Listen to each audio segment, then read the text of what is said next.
Jin Kyung is a big fan of a K-pop girl group. He was interviewed at one of the concerts, and when asked who his favorite singer was, Kyung ended up making a joke that recently went viral on the internet, but he didn't notice the combination of words and ended up calling himself a criminal. He was arrested, and after being released, he ended up acquiring social anxiety disorder. The protagonist thought he would never live with people again, until one day he was summoned to a fantasy world. People of that place did not know the incident from his past, and he was able to put an end to his social anxiety. The story begins at the concert of a K-pop girl group. The reporter decides to interview some fans who are recording the girls. One of them holds a professional camera and ends up catching the reporter's attention. She approaches and asks which member he likes the most. The guy replies that he likes the singer Young Kid a lot. The reporter asks why she. The boy decides to play a joke and replies that it is because he loves children. The scene changes to police sirens, and as we can see, the guy went wrong. This is our protagonist Jin Kyung. He was arrested and released after clarifying the purpose of the joke.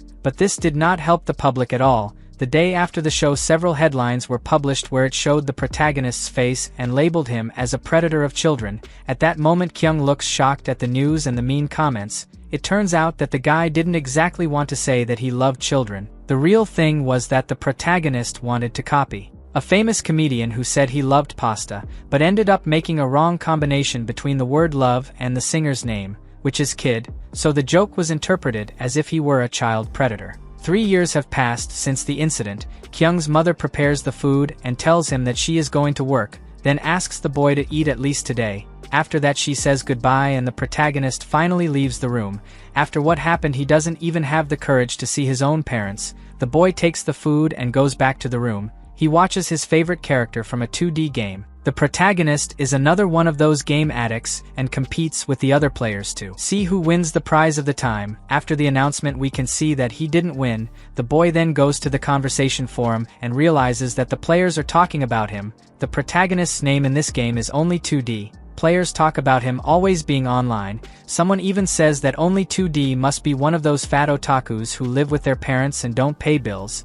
That's why he has so much free time. Kyung gets annoyed with the comments made about him. The boy doesn't consider himself an otaku despite watching a lot of anime. He even has a little trauma from this word because the last time he was called that was 3 years ago after that incident with the wrong joke. The protagonist remembers that after that his life changed upside down. He was diagnosed with social anxiety disorder and never left the house. At that moment, Kyung looks at the character from the 2D game and says that he wanted to live in a fantasy world, maybe using mana and channeling it through his own body would be something different. He would be able to take control of the world without even breaking a sweat. The boy ends up traveling in this idea and finds the perfect victim to pretend that he is in the game Napaj and I eat him. He tells the doll in front of him named Chan that he will save her. At that moment, Kyung takes the poison from insects and prepares to finish off the mosquito. When he is about to attack with the poison, he screams the name Napaj and I eat him. At that moment, the protagonist is covered by a mist and he feels that he is floating.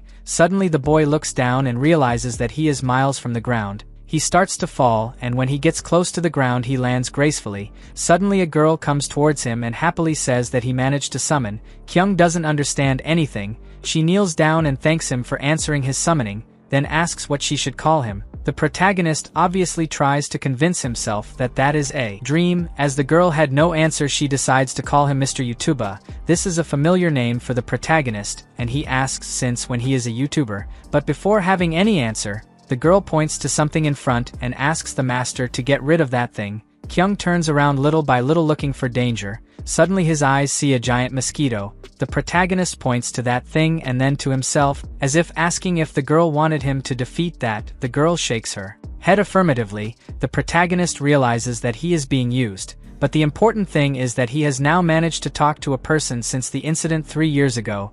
Kyung tells himself that this is just a dream and there is no reason to be afraid. He will give his all to end this monster. After all, the worst that can happen is to be destroyed and wake up. At that moment the boy walks forward, still holding the mosquito poison he took from the room. He repeats the mantra of the game Napaj and I eat him, and then I throw the poison towards the giant mosquito, but nothing happens and the poison doesn't even come close to the monster. Kyung looks silly and looks embarrassed at the girl. Suddenly the mosquito is hit and split in half by a powerful energy. The two observe the strong explosion. The the girl sees the silhouette of the protagonist in front of that fire and his eyes shine. She says that she initially thought he is just an idiot. Kyung looks at her and celebrates, saying that it worked. The girl has a different feeling of asking if she is liking this idiot. Suddenly an avalanche of sand covers the boy. She tries to see through that dust. The protagonist appears gracefully behind her. The girl wonders what magic was this he used because she has never seen something so powerful in her entire life. In addition, she does not understand as a mere apprentice how she managed to summon such a strong spirit. Anyway, the girl decides to thank her and says that she never thought her skills were so incredible. The protagonist replies that he was also impressed. This leaves the girl confused. She explains that she grew up hearing that they could summon powerful masters from other worlds, but all the summons she has seen so far were not as strong as him. At that moment, the girl calls him by the name of Mr. Yutuba and asks if he is a sorcerer. Kyung is surprised and replies that maybe he is a sorcerer if he disregards what he has in his right hand. The girl wonders if he has a secret power in his right hand. The protagonist mentally says that apparently he will not have any dates even in a fantasy dream. On the other hand, the girl gets excited, wondering if he can be a magical archer or a magical swordsman. At that moment, she remembers that she hasn't introduced herself yet and says that she is an apprentice summoner. Her name is Maina Hayes. She asks if she could summon him again next time. The otaku begins to wonder if the girl is hitting on him or if she is in love, but soon comes to the conclusion that this must be something in her head. Suddenly Kyung remembers the name that the girl introduced herself. As always, the protagonist causes another confusion and pronounces the name of Maina wrong. He is sure he heard the word minor. Again, that trauma from the past comes back and his head keeps repeating the word child. This makes the protagonist very bad, and he decides that he will give the girl a new name. Then he says that from today on, she will be called Chan. Maina does not understand why her name was confused with the smaller word. At that moment, the protagonist looks at her and gives a big smile. He says that if he dreams again, he will make a point of coming to see her. Maina felt that she was rejected when the protagonist changed her name, but she also thinks it's understandable since he's a talented master and she's just an apprentice. At that moment, the girl gives a smile and says that she was very happy to share this dream with him. So now she's going to make her return to her home world. Maina takes the wand and swings from side to side, singing some spells. Kyung looks scared because he recognizes some words. To finish the spell, the girl speaks the words Napaj and Edom. The protagonist finally understands what she is saying, and when he goes to speak, he is sent back to Earth. At that moment, he wakes up in his bed. Since the incident, the protagonist stopped leaving the house and started focusing on anything random. He counted the number of words in a book, and even read things in English backwards. Napaj and Edom is one of them. It means made in Japan backwards. At that moment, Kyung feels that he slept a lot and says that that dream was very crazy. He also remembers that his word backwards that he always pronounced was quoted there. The protagonist feels that he had a lot of fun even though it was a dream. What he doesn't understand is why he woke up so tired. Kyung decides to finally get out of bed, but when he steps on the floor, he feels something on his foot. He looks and finds a leaf. The boy doesn't know how it happened because he hasn't left the apartment for many years. He asks, worried, if at some point he has become a sleepwalker. Meanwhile, in the other rooms of the house, the protagonist's parents stay away from each other and do not talk to each other. The atmosphere of the house is not good since the incident. The mother realizes that the protagonist only had one meal in the day and is worried. She goes to the door and asks if he is hungry. The father simply leaves the house when he sees his wife trying to contact Kyung. The man sits on the bench in the square while smoking. At that moment, he looks towards the protagonist's room and calls him garbage. Meanwhile, Kyung hears his mother call and does not answer. He believes that his social phobia is not the reason why he avoids the family. In fact, he just doesn't know how his parents will react if he lives with him. Suddenly his belly growls. Kyung decides to turn off the computer and eat later. At that moment, he presses to restart, and the next moment, he is sent to another place. The boy finds himself falling again. The scene changes to Maina. The girl meets with her group and apologizes to Jake for the delay. The man replies that everything is fine because they just arrived. He then asks how the village was. Maina replies that everything was destroyed. The place was completely taken over by monsters. Jake takes a deep breath and says that the same thing happened in Portran. Suddenly, the blue-haired girl sitting by the fire stands up. She asks worriedly what happened to her uncle. Jake calls her Miss Elara and asks her to calm down. The man says that the Earl of Portran is fine and asked her to be escorted to her hometown. Elara sighs in relief. After that, Jake turns his attention to Mena and praises her speed, since she had to take a different route to dodge the giant mosquito. The girl remembers that in fact that mosquito was defeated by the protagonist, but prefers not to say that she made an invocation because they probably won't believe it, so she just says that that giant monster has disappeared. Elera says that this is the relief and asks where is the dress she asked her to get. At that moment Mena remembers that she couldn't bring it because the village was taken over by the monsters. Elera doesn't like the answer and tells the girl to do push-ups along with the poor intern who has been there for a long time.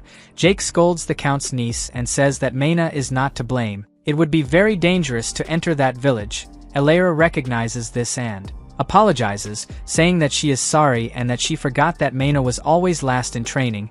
The girl takes the opportunity to soften her lady's heart even more and pass unscathed from the push-ups. Suddenly a loud noise is heard. They look up and find nothing. Jake says that the Fallen must have started their investigations. Mena asks curious what the Fallen are. The man explains that an ancient legend tells the story of the master of this mountain. At first the master let humans take whatever was necessary, from fruits to animal hunting, but humanity failed to control itself and ended up taking more than necessary. Someday all the villages were set on fire and the villagers received a mark on their foreheads. The mark is given to those who cause damage to nature. Then the master sends the Fallen to mark and even murder if necessary. Naturally people try to destroy the Fallen and flee. It is a good option, but they chase those who have the mark to the ends of the earth. Mena is surprised and asks if that bell ringing means that someone annoyed the mountain master. Jake confirms and adds that the rumors say that the master of this mountain is particularly scary. Elera points to poor Benny who is still doing push-ups and sends Jake to accompany him, since he brought her to a place as dangerous as this. The man argues that they are there exactly because the monsters are afraid of that master, so they are safe. A silence spreads through the place. Suddenly, Mena remembers something and asks Jake what would happen if a summoned spirit destroyed the mountain. The man quickly replies that the master would send Fallen to catch whoever summoned him. Mena starts to break out in a cold sweat and confesses that she actually used a summoned spirit to defeat the giant mosquito, but her spirit destroyed some mountains along the way. A silence falls over them and Elera can't hold back her laughter. Jake asks the girl to stop laughing and also tells Mena not to play with these things. He adds that all they have to do now is remain silent until the Fallen do their job. At that moment a loud bang is heard near them and the group looks horrified at the Fallen. Jake stands up while that colossal monster looks at them. He doesn't understand what he did wrong to get the attention of a Fallen one. At that moment Jake yells that they need to run because the Fallen will try to mark them. Elera gets up and says she will take care of it. She quickly summons a spirit called Jin. The spirit and the Fallen get into a fight. Mana looks surprised. The fight intensifies and the forest starts to catch fire. Jake says that at first it seemed unfair the attack of the Fallen with them, but now that Elera has started a forest fire, it doesn't seem so unfair anymore. The girl smiles embarrassed. Meanwhile Jin manages to hit the Fallen and continues an attack sequence. The spirit manages to hold him on the ground. Jake says they have to take advantage while Jin has the control to flee. At that moment Mena begins to tremble and points forward. A group of fallen people appears in the forest looking at them. In an instant the spirit Jin is defeated by those colossal monsters. The group realizes that they don't have much to do and starts running for their lives. Meanwhile the trainee Benny stayed behind doing push-ups. Mena keeps running even tired and suddenly trips over the root of a tree. She falls to the ground and when she looks around she realizes that she has lost herself from the superiors. At that moment a fallen man appears and looks at her. Mena quickly gets up and runs in the opposite direction, but bumps into a tree and finds herself surrounded by fallen people. A few minutes later the girl appears lying on the ground held by a black chain and with the mark of her forehead. Mena almost can't move and says that in a way it was Mr. YouTube's fault too, so in a last attempt to save her life, she raises her hand and tries to summon the protagonist, but nothing happens and she cries saying that she is useless. Suddenly a blue energy shoots from the girl to the sky. She looks scared when she sees a silhouette among the dust. Kyung asks if it took too long. The fallen look at each other confused. The protagonist finds it strange because apparently he managed to enter the same dream again and this time brought a mouse. Suddenly Mena starts to be dragged and screams for help. Kyung even calls her by Chan's name and asks if she wants him to fight with these things. The boy says that this dream is getting more and more dangerous and remembers that last time he destroyed a giant monster very easily. He doesn't know how strong he is in this world, but celebrates by saying that this place was made perfectly for him. Meanwhile Mena continues to scream for his Lord Yutuba. The protagonist runs to her and takes a deep breath, trying to catch her breath. The girl assumes that she summoned him in the middle of a training session and apologizes. On the other hand, Kyung asks how he is going to destroy this thing if he didn't bring the poison.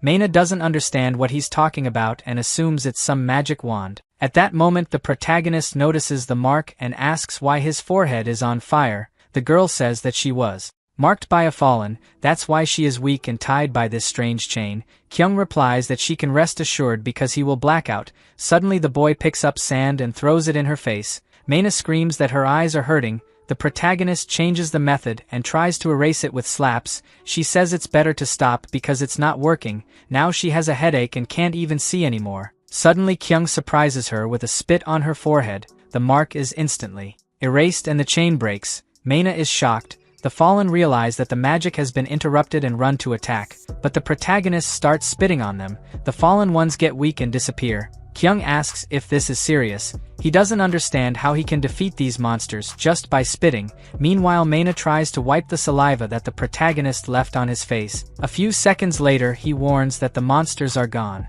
The scene changes to Jake and Alera, who are in another part of the forest, still trying to defeat the fallen, but their attack is very weak. Suddenly the fallen begin to retreat and disappear. Jake asks what is happening. The next moment several thunders begin to emerge and a silhouette is seen in the sky. Suddenly a powerful monster begins to rise. Mana screams that this is the master. Benny looks at the sky as he continues the exercise. Suddenly the giant monster screams and punches the ground with all his strength. The protagonist is thrown away with the girl. Half of the place is destroyed. Mana sees Kyung in a suspicious position and asks if he is okay. The protagonist still feels weak and says that it would have been different if he brought the spray poison instead of the mouse. Suddenly he realizes that this mouse is wireless and has an idea. Kyung stands up and asks if Mana can do him a favor if he survives. The girl looks surprised and replies yes. The protagonist starts to move away towards the master's light and says that now he has a reason to come back alive. Mana starts to sweat and says that that stupid feeling is back. At that moment the protagonist raises the mouse and starts repeating all the sound bites he learned by watching anime. The boy's plan is basically to use his body as a channel to direct 10 billion volts to the monster. If it works, turning this thing into dust will be easy. The protagonist prepares himself and throws the mouse towards the thunder, then tells that thing to burn in hell. Nothing happens and an awkward silence falls on the two. Mana asks if it's better to run. Kyung realizes that he forgot an item with him and says that now you just need to position the pile in the right place. Suddenly the force of electricity throws the boy back and the monster is hit by lightning sequences. That scene is watched by everyone on the mountain. The sky lights up as electricity rains on the monster. The place around it ends up being affected too. After a few minutes of electrical discharge, the monster is finally defeated. A dark mist spreads throughout the place. Mana goes to the protagonist, who is in the suspicious position again. He screams in fear after having a nightmare and sees her in front of him. Kyung realizes that it was not a nightmare and notices the happy expression on her face. This makes the boy understand that he won. Mana starts screaming that he was amazing and destroyed that monster in one attack. Not even the most powerful sorcerers could do that. Kyung brags, saying that he only released the seal of power of the Lightning King. Mana bows, saying that she didn't imagine he would help her again, but he replies that it's okay. The girl then remembers that he was going to ask for a favor and asks what it is. Kyung is silent for a moment. Then he starts shouting that I didn't imagine she would think about it right now. Mana is confused. The boy sighs deeply and says, embarrassed, that he will tell next time. Mana's eyes fill with hope hearing him say next time. Kyung is surprised and she smiles. A little later the protagonist returns home. He looks thoughtfully at a red emblem he got from Mana. The girl said that the name was Etag. She confesses that she prepared it because she is still an apprentice and does not know how to summon perfectly. Etag serves as a link between the spirit and the summoner, so they will remain connected even in different worlds. Bringing that emblem home made the protagonist realize that everything he has lived so far in the other world was not a dream. He starts screaming that it was real. Kyung says he has always been sure that there is a sleeping dragon inside him. The boy feels like bragging and remembers that he is alone, so he decides to go to the only place that always has people. At this point the players celebrate that he is back online and asks where only 2D has been. Kyung writes that he just saved a beautiful girl. The guys laugh and say that it is the typical phrase of a YouTuber. The protagonist tries to say that he summoned to a fantasy world and fought with a giant, but no one believes it. This annoys the boy and he says that he will prove now that he is really strong. Kyung approaches the window to squeeze the poison spray. Obviously nothing happens and he says he already knew. The mouse beeps warning that he is out of battery. The boy finally remembers that he threw the batteries. The scene changes to Maina. She finds Benny and asks if he's still doing push-ups. The guy with tears in his eyes says that Miss Alara didn't give him permission to get up. The girl orders him to get up and says that Alara is miles away from here now. The guy obeys and takes his things to leave. He comments on that thing is scary and asks if the lady is okay. Maina replies that that woman ran faster than her. Benny says he is happy, but his face shows the opposite and Maina comments on it. The guy tries to change the subject, asking what that explosion was. The girl gets excited and talks about how the monster was defeated. Benny asks if it was Alara who did it. Maina says that it was actually the spirit she invoked. The guy doesn't seem to believe much in this story and only answers that he understands. Maina asks if he knows why Alara doesn't like him. A silence hangs over the two. Meanwhile, at the protagonist's house, he screams in front of the computer that he can't believe he lost it. It must be because he was in the other world for a long time. At that moment, the boy watches his favorite K-pop group. Hyung remembers that he waited a long time for this subtitled interview to come out. At that moment the broadcast starts and he watches it carefully. The reporter asks a girl named Young Kid why she was so long off open television. The girl replies that she needed some time to recover. She says that she suffered many jokes because of her name in childhood. The reporter asks what she answered. The girl replies that she only said that Kid was her last name. She also gets into the subject of the incident 3 years ago when a guy made a joke with that name. At that moment the protagonist turns everything off. He lowers his head and starts to regret everything that happened. Kyung feels that the girl is faking this suffering even though he knows that he would never be able to say something mean to her. He remembers that she always said she was grateful to have him on her show. The protagonist gets upset because Kid knows it was a misunderstanding and keeps trying to put him as a criminal. After the incident, the protagonist began to understand that Young Kid was reliving that moment to get attention and become popular. This worked and she became more famous. Consequently, the hatred against him was also growing. The image of a kind and polite girl was just a show. The protagonist ended up creating anger from all the idols until one day he ended up meeting an idol named Emily Chan. The girl, it looked adorable and the protagonist began to admire its sweetness. Emily made a series and the first season was enough for Kyung to get emotional. At that moment, he takes the doll from the 2D game he used as a decoration and apologizes, saying that from today he has a new idol. The protagonist keeps the doll in the drawer and enters the website to buy one from Emily. He looks at the website and realizes that his mother's card is still on the computer. The protagonist is incredulous when he realizes that Emily's best-selling doll is the one with the least clothes. He curses the buyers of disgusting otakus. The comments are even worse than he imagined and some confessions are disgusting.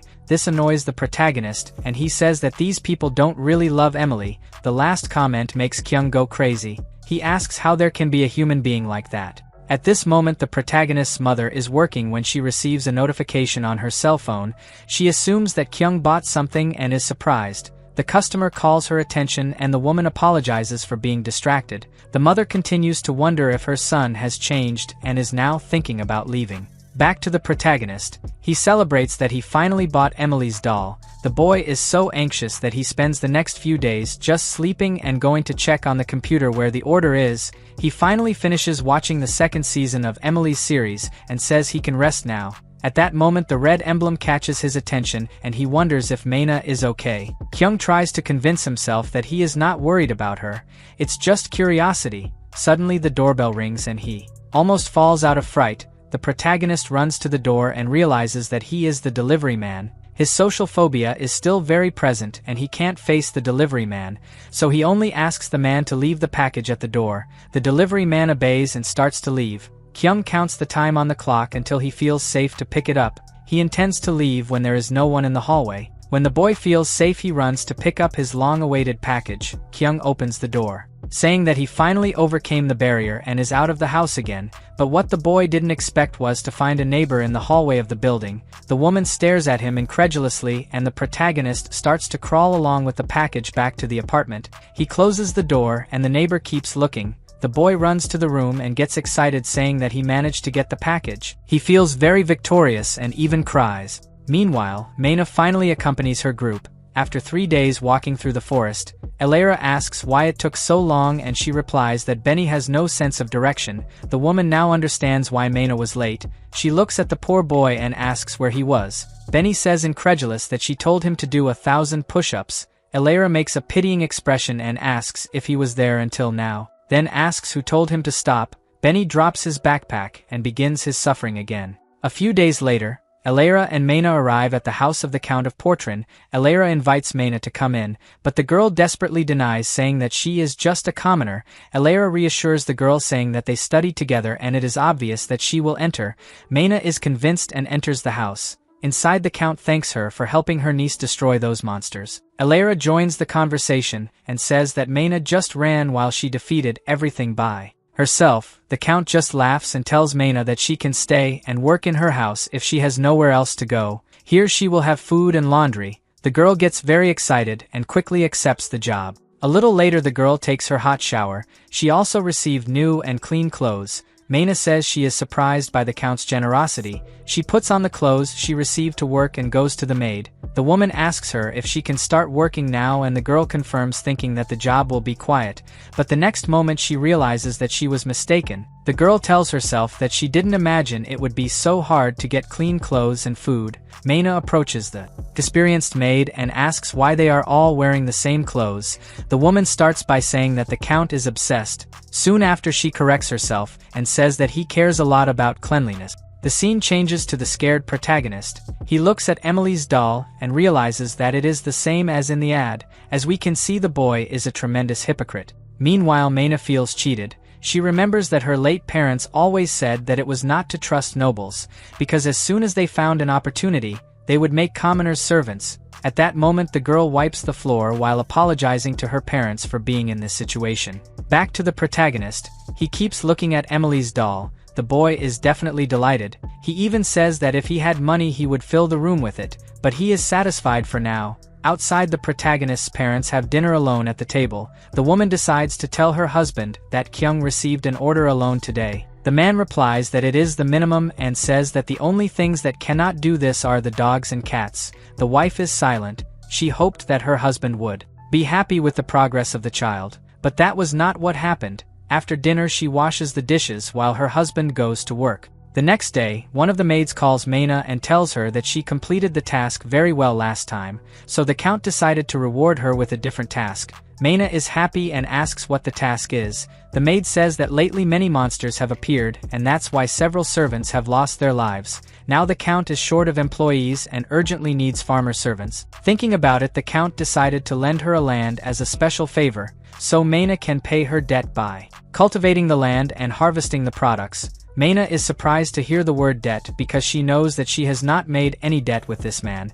The maid says that she went into debt at the time she received food and housing. In addition, there is still the shower she takes and the fact that she is protected by the guards since she is inside the house. Mana is incredulous because she thought that the salary she does not receive would already pay that. The maid starts to leave and says that the Count expects her to quickly pay the debt by taking care of this land, and it's good that she does it in a timely manner. Mana is left alone and screams in frustration. A few minutes later, the girl starts to clear the land, removing branches and stones from the path. After a lot of effort, she looks at the work and says that it's not even that difficult, but the next moment Mana can't stand it and starts crying. She remembers the protagonist and wonders what she should do. The scene changes to Kyung. He hears the doorbell ring and sees a delivery man. The boy wonders if his parents bought anything. In ordinary times he would never open the door, but he feels safer because he managed to pick up a package yesterday. He takes a deep breath and tells the delivery man that he can leave the package at the door. The guy obeys and says goodbye. The protagonist repeats to himself that it is very easy to do this. He looks through a device at the door and realizes that there is no one in the hallway. When he is about to leave, the neighbor's door opens and he goes back. Kyung says it was a close call. The neighbor notices a package at his house and comments to a guy next to him that yesterday something happened very strange. The man questions what it was. She says that she heard a noise and came to see what it was. That's when she came across a package in the neighboring apartment and started to hear a noise behind the door saying that she was going to break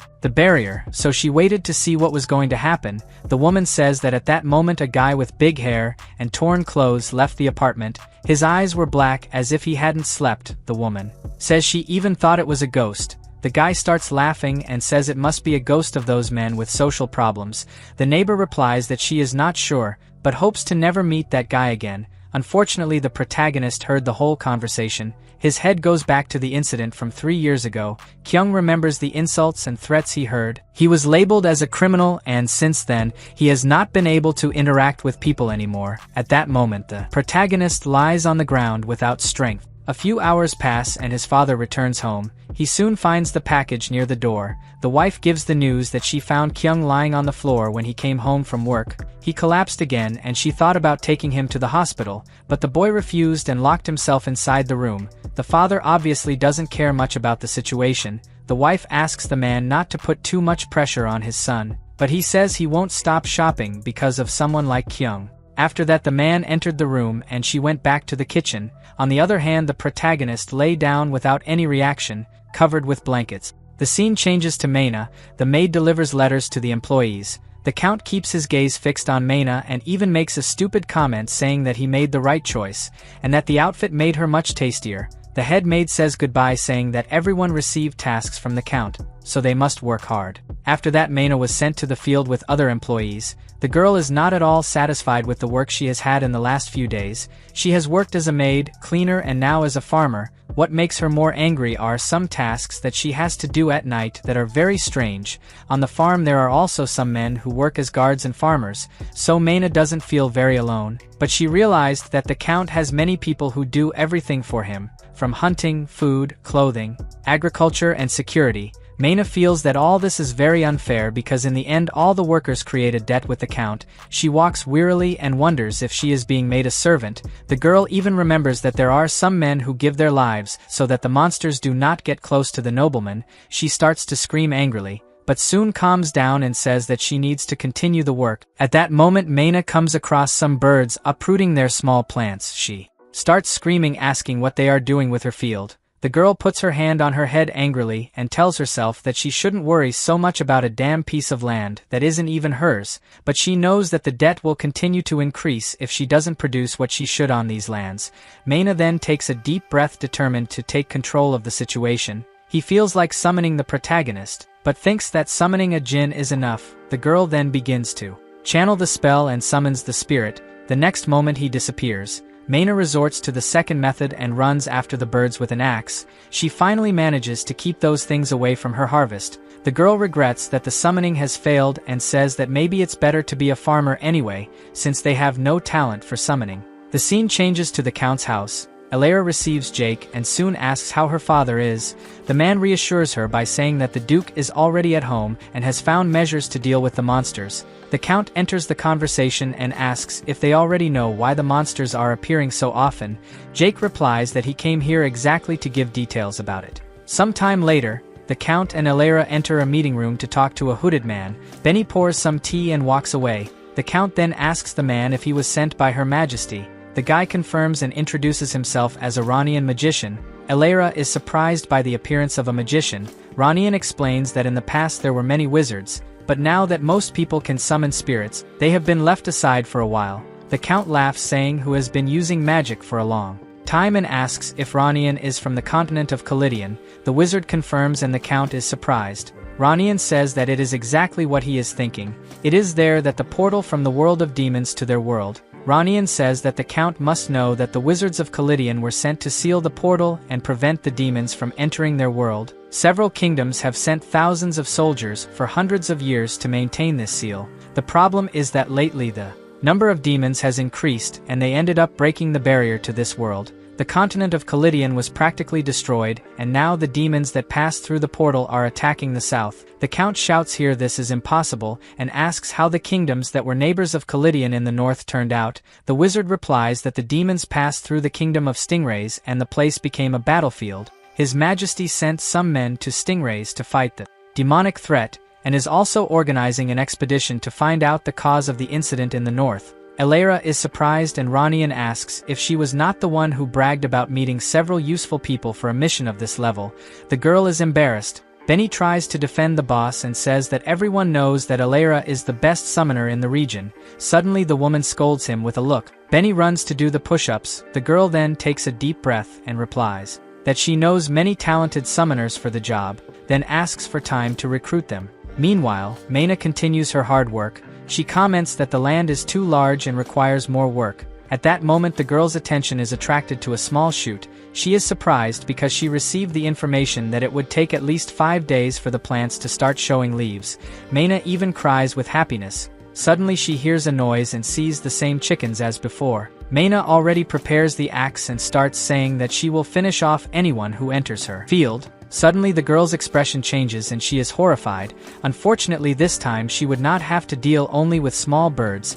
A gigantic bird looks at Maina with fury in her eyes. The girl starts to sweat cold and asks if they brought mommy. Suddenly the monster advances towards her, destroying everything around. At that moment the protagonist widens his eyes, feeling that something is wrong.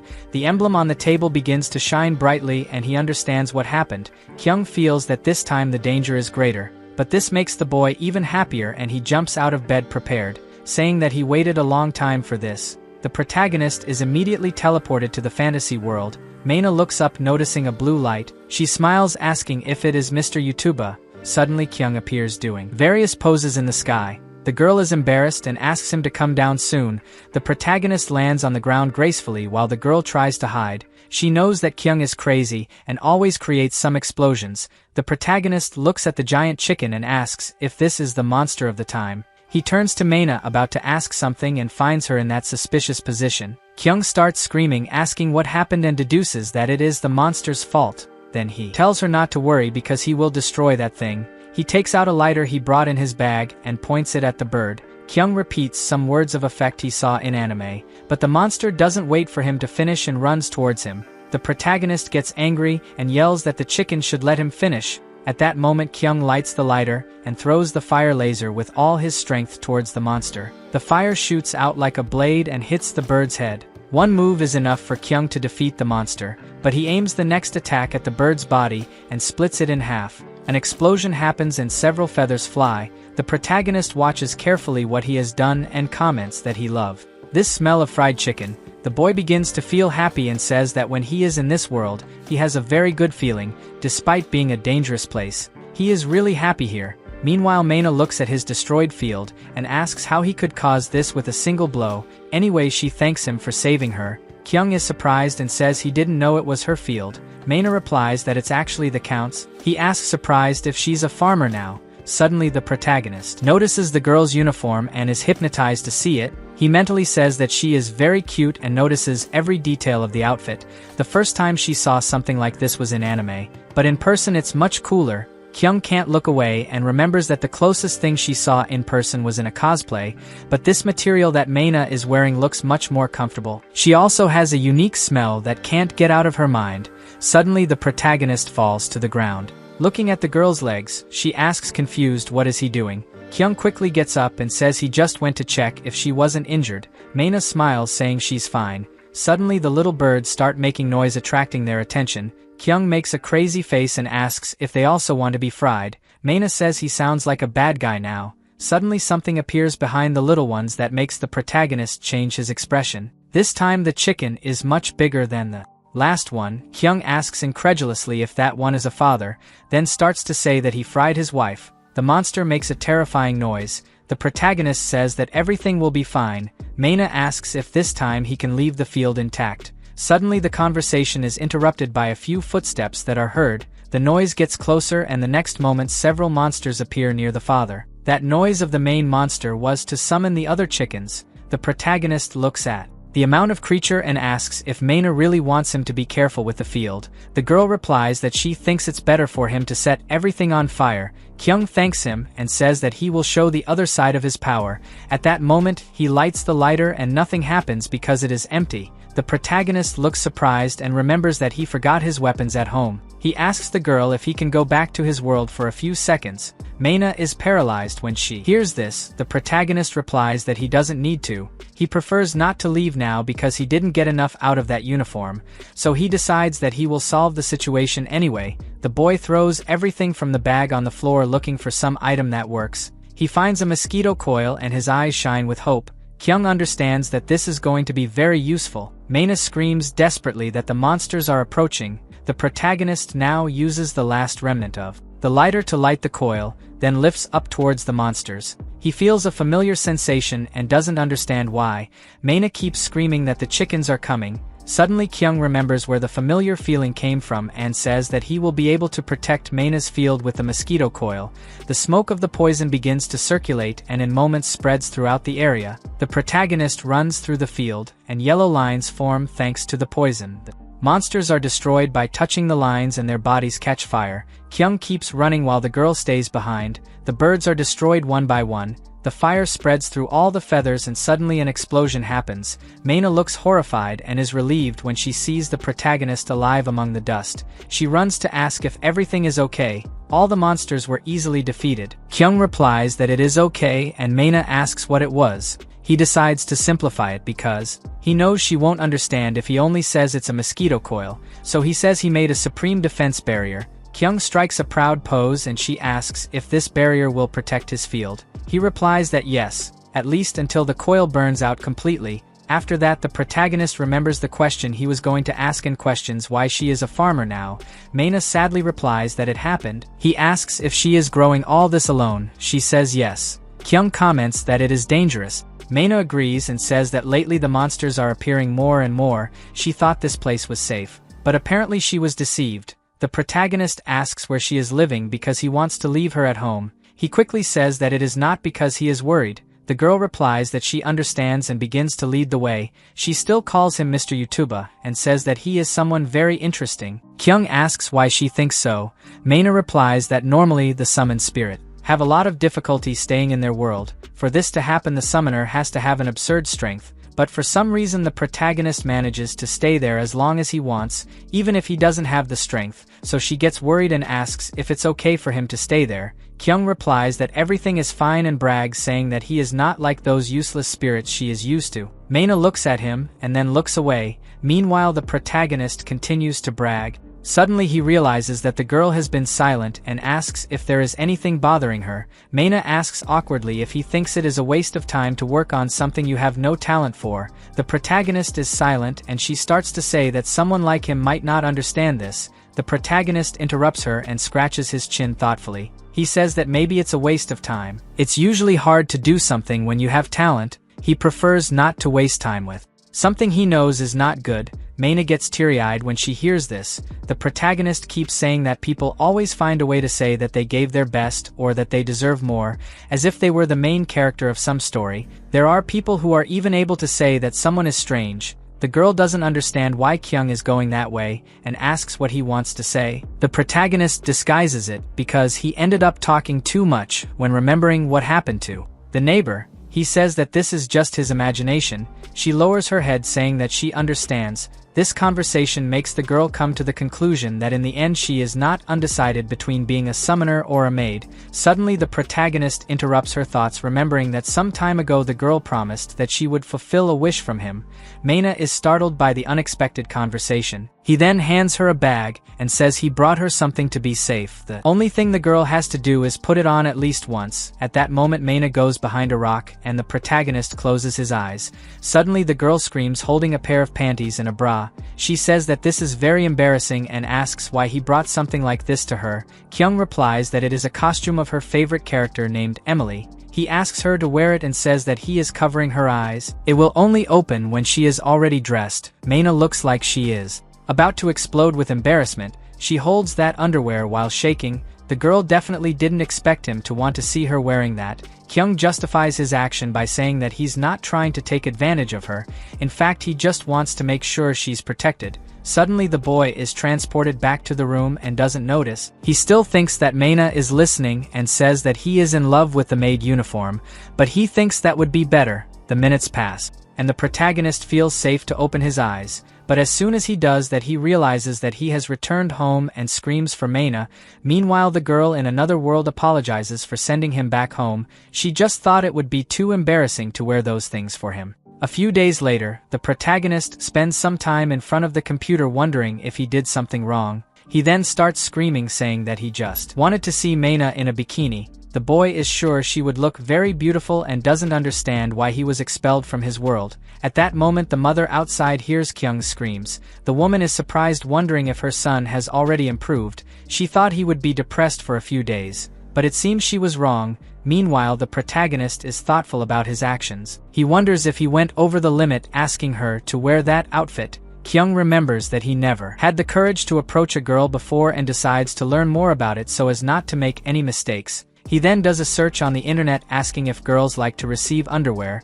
The answers were not what he expected. The female comments say that this is the apex of the absurd. No woman would like to receive such a gift. Someone even says that he must be an otaku to do this. The protagonist realizes that people did not interpret his question as he wanted. Kyung thinks that giving a bikini to a girl could mean an invitation to a pool or something, so he doesn't understand why he's being insulted. Anyway, the protagonist realizes that what he did wasn't so convenient, since 3 days have passed and the girl hasn't invoked him once. At that moment, the protagonist looks at the emblem and hopes she's okay. The scene changes to Maina. The day is already getting dark and the girl thinks it's better to water some of these plants. She just wanted it to rain to save a little more of her time, but at least now she's quiet without any monsters, thanks to Mr. YouTuber. Suddenly someone starts calling her name and she looks back. Benny approaches and the girl asks where he has been. The guy replies that it has been 3 days since he was allowed to walk. Maina asks where he has been all this time. Benny replies that he went to get Mrs. Alera's dress. She then asks if he is not terrible with location. Benny says that is why it took him 3 days to return. He decides to change the subject and asks how the plantation is. She replies that it is doing well for now. When she lived alone she was too busy with summoning classes, so she didn't pay attention to anything else. But now her only concern is to listen to what the count tells her to do. Benny notices the sadness in the girl's tone of voice. He then decides to remember a saying that says that a wild animal dreams of living in a herd.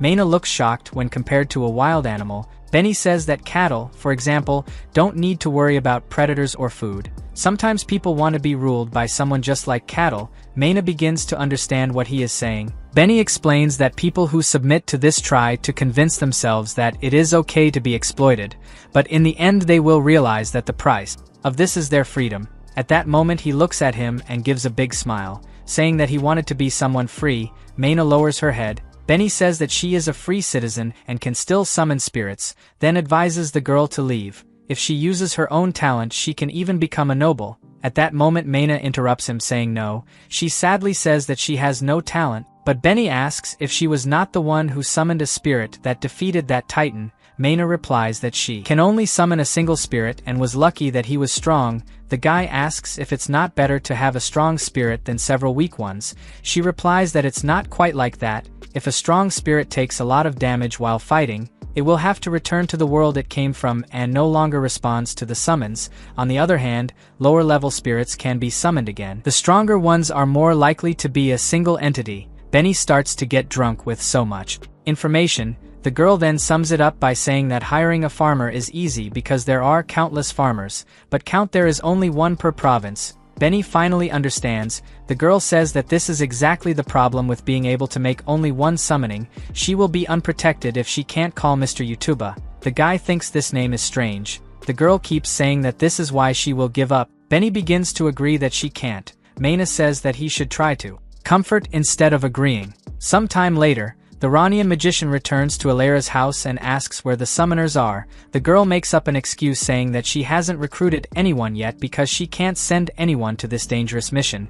The man apologizes for rushing and says that he only came because of Her Majesty. Alera replies that everything is fine and they say goodbye. The woman returns home and is thoughtful. She doesn't know who she should send to this mission, mainly because she hasn't had contact with any summoner since school. The girl decides that she will send anyone who comes her way. At that moment Maina enters the house and greets her. Benny also talks to her. Alera tells the boy that he should put away clothes, and while he continues to bend over, the poor boy obeys. Maina she takes the opportunity to leave because she knows that this girl is not so nice. But she is interrupted by Alera who tells her to wait. The woman looks at her for a moment in silence. Mania begins to her cold and tremble. Alera comes a little closer and abandons the idea she had. She tells Maina that the girl can go because she changed her mind. Maina immediately obeys and wonders what that scary look was. Alera gave up on recruiting her because she needs someone who summons at least one dog. A few days pass. At this moment the protagonist is in front of the computer,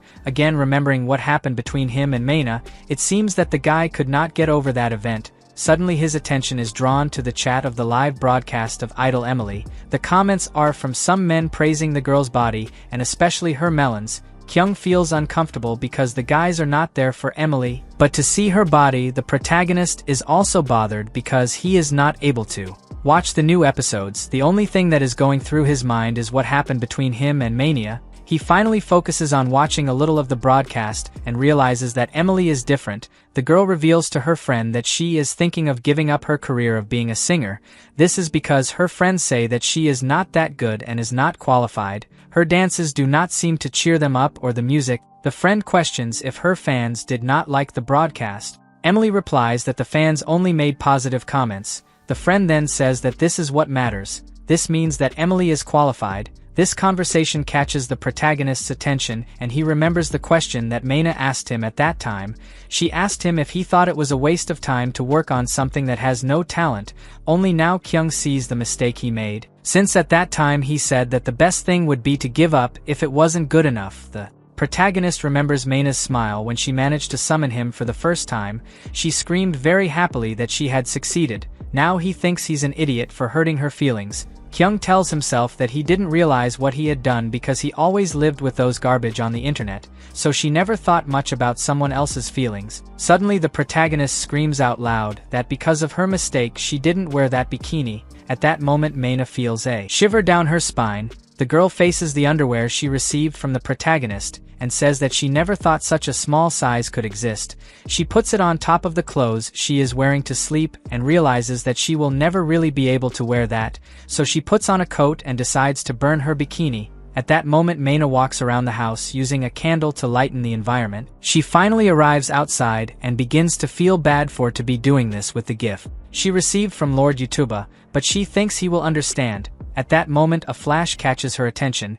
The Iranian magician uses magic when he suddenly feels someone approaching. Maina soon introduces herself and says she is a farmer. Ranian greets her and also introduces herself. She asks surprised if he is a magician and if what he has done now is magic. Ranian confirms. Maina confesses that she has never seen magic before and the school she attended was only for summoners. She has never seen any school about mages. The man replies that it is to be expected, then asks how that magic she made just now seemed to her. Mana replies that it seemed like magic to lighten the place. Ranian says that she is right and decides to show a little more of her skills. He spins his finger around them and forms a circle, then screams a spell that explodes the ground and several bright lights begin to come out of the earth. It begins to spread around the place, brightening everything like fireflies. Maina comments exactly that it looks like fireflies. She is happy, saying that all this seems like a dream and she did not imagine that magic was so amazing. Ranian says that it is a wide-range meteor spell, the most destructive spell known and most forbidden as well.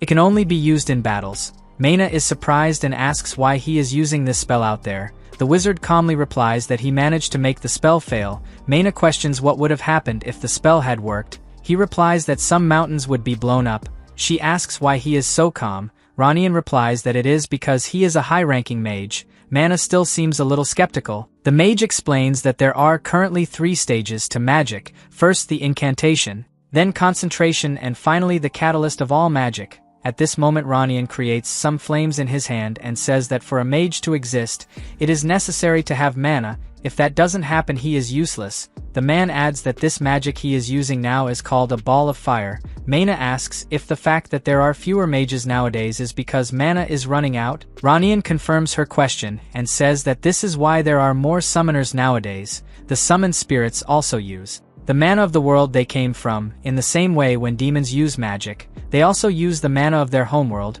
The girl listens carefully to all the explanations. Ranian asks if it is boring and she says no. In fact she is loving the conversation. The magician's explanation made the girl imagine that every time the protagonist came to her world, he was using his skills. She even remembers hearing him speak some strange words when he attacked some monster. At that moment a figure appears crossing the moon and coming towards them. The girl asks what that is and the wizard assumes that it is a bird. Suddenly that thing approaches with an absurd speed and draws a line over the count's house. The next moment an explosion happens and the house is divided into 2 parts. Ranian and Maina look in shock at it. The fire spreads quickly to all the rooms. Elara and the count manage to escape in time. They look back seeing the house on fire. Someone asks if everyone left the house. Fortunately, all the employees managed to get out in time. The guys celebrated and thanked the demons for doing it. They can't hide the joy of seeing that house being destroyed. The old Earl is also happy that the employees are alive because he needs someone to do all his work. At this moment, Alara remembers someone and asks where Benny is. The guy is behind her doing exercise and replies that everything is fine with him. At this moment, the Earl asks Jake what could have caused the fire. He assumes it was the lunch attack. Suddenly the noise is heard nearby. Jake yells for them to look at it. At that moment, a light makes a path at great speed and turns towards them. Jake is sure it is a demon and pulls the sword, then asks for everything to go down. At that moment, the man throws his sword towards the monster and an explosion happens. A gust of fire passes through them about to hit them, but they remain unharmed. Only the clothes that were torn, and Alara complains, asking what he did. Jake makes it clear that he warned them that they should duck. Alara sees no alternative but to deal with the situation herself. At that moment, the girl prepares herself and casts one of her greatest spells.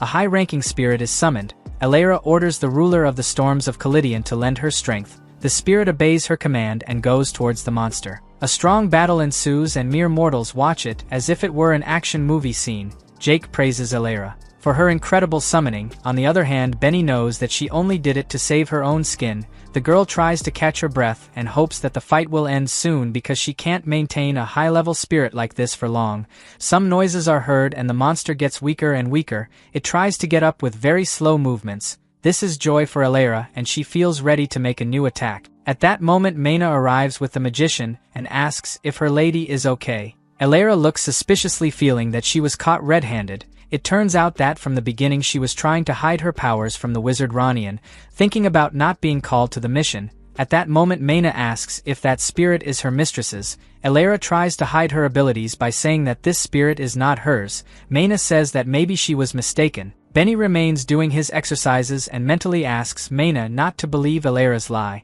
Jake realizes that the monster is very weak and says that maybe they don't even need to attack anymore. Probably that thing will be destroyed by itself. At that moment, the wizard looks horrified at the demon and the count asks if he knows.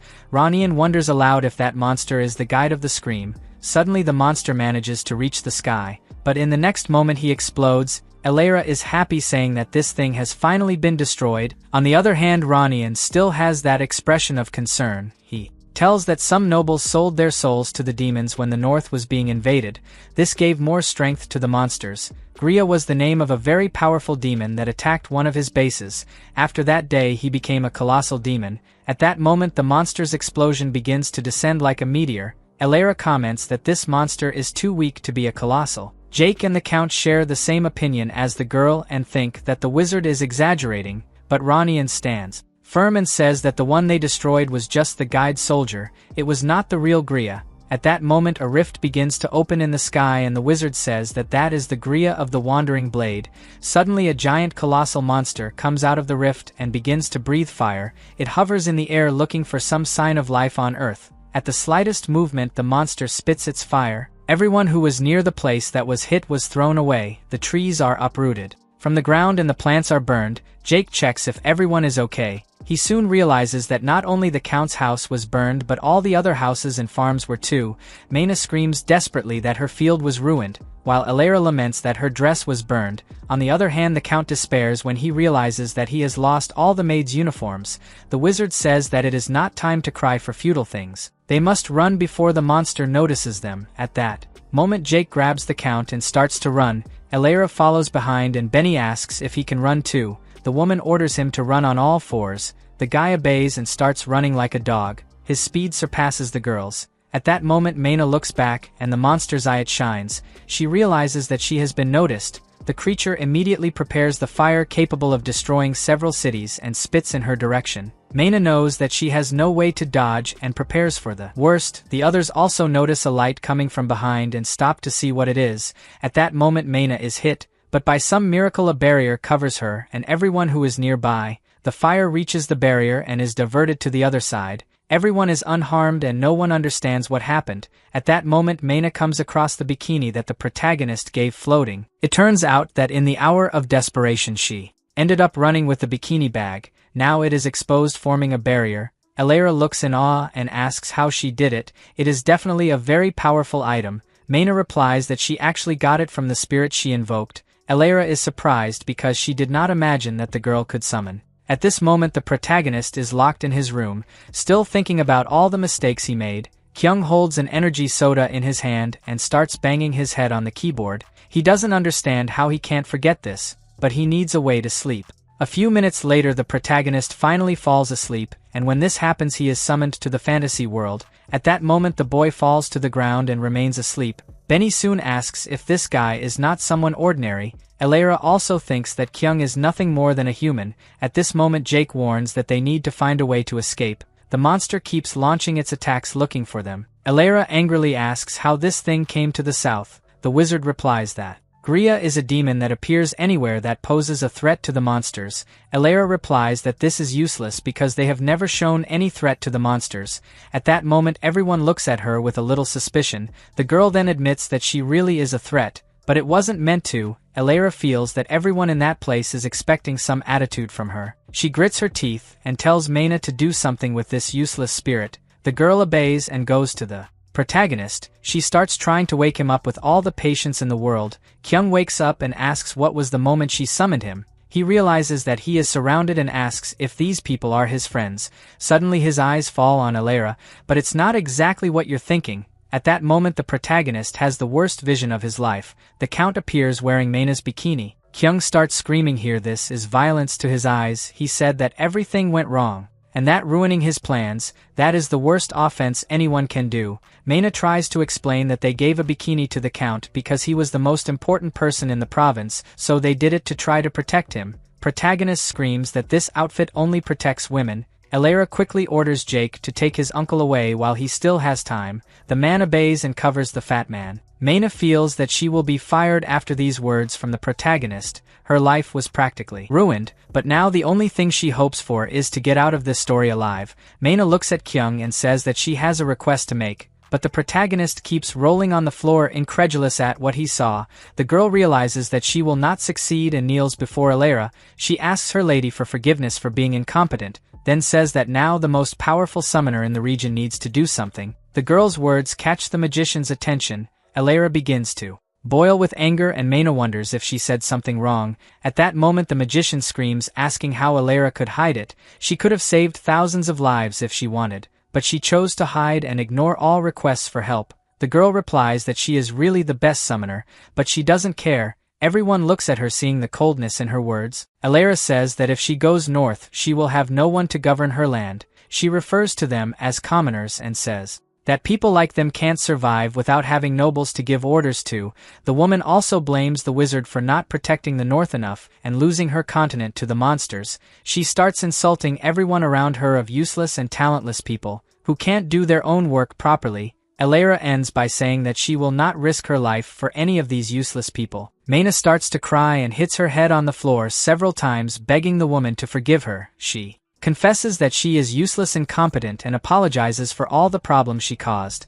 Elera is in a pose of superiority and says that Maina really is a burden. The girl just begs Elera to save them from that monster, and in return everyone here will do what she wants. The woman doesn't answer and Maina keeps humiliating herself until the protagonist gets up and screams, asking what she's doing. Maina raises her head and sees Kyung exuding a powerful aura. She looks at him with teary eyes and calls his name. At this moment the protagonist drinks the rest of the energy soda he brought and asks if she is really saying that she has no talent, even after summoning him. He complains that Maina is submitting to this humiliation and saying that she is garbage. The protagonist leaves. Of course he knows that she is a great summoner. Then he screams, asking why she is humiliating herself to a selfish garbage like this woman when she has enough talent to summon him. Kyung demands that she raise her head to the useless and incompetent person who is in front of her. He promises that he will not allow her to diminish herself ever again. Maina looks at him surprised and with her eyes full of tears. Suddenly the protagonist starts coughing.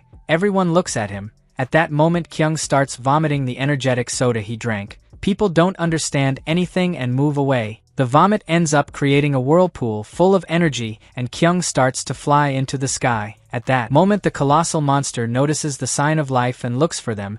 As soon as he finds it, he spits out that immense powerful fire, which collides with the protagonist's vomit and creates an explosion.